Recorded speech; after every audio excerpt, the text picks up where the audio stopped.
So here's a quick look at the this is the Tracer titanium watch.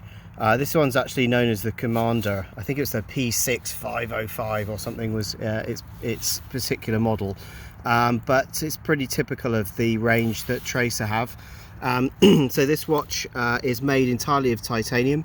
I actually have two straps for it. I've got the manufacturer's Tracer titanium band, which I brought with me, but I mainly actually wear it on a little military Zulu strap that I've got here.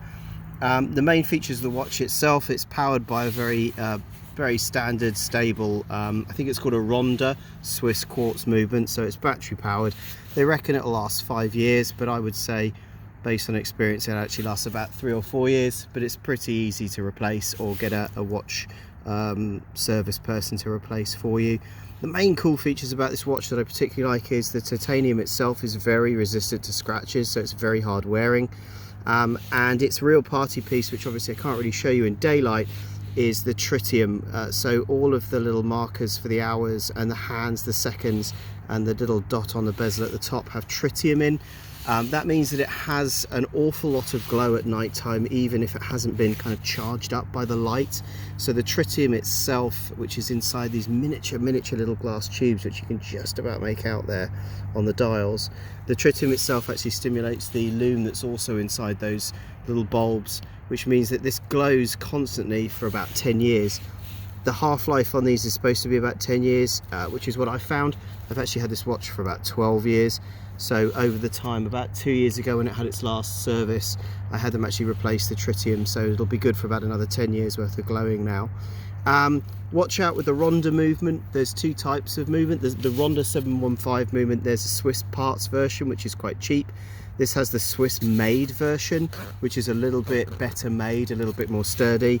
But overall, this watch can take an enormous amount of abuse and just still work absolutely fine. It's rated to 200 meters.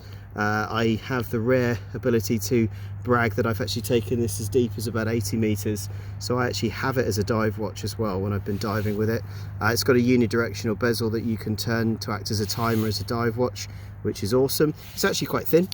It's quite, if you look from the side, it's quite a thin little watch. It's obviously incredibly lightweight as well because it's made of titanium, but actually size wise it's 43 mil I think, which puts it in a similar size actually to the Rolex Sea Dweller, although it doesn't look like a big watch.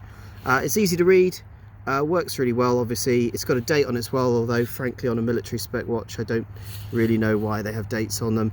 The only other thing that's kind of a useful feature on it is when you undo the bezel, it has a hacking seconds hand, so you can actually stop the seconds hand to coordinate it or time it perfectly for your timing. They also say that if you're not wearing it for long periods of time, you can actually undo the bezel and take it out to kind of turn it off, quote unquote.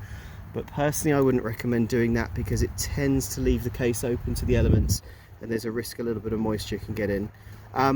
Overall, I love this watch because it's super lightweight, it resists scratches, so it always looks kind of brand new even though you can bash it around a lot. It's relatively easy to get it serviced for not a lot of money when you do need something changed, and the parts and stuff are still available. Tracer was certainly popular with the military sometime around the early 90s with the US. I've seen them on Swiss Air Force, and possibly some German army units as well have used them, but really sometime around 2000, 2005 a lot of people in the American army in particular switched across to the baby G-Shocks and the Garmin type watches. So this kind of had its time in sort of in the 90s. I think I got this sometime around the late 90s, early noughties. So there you go, it just gives you a very quick look at a typical Tracer watch. Most of them are quartz. I think their party piece really is how well they glow at night.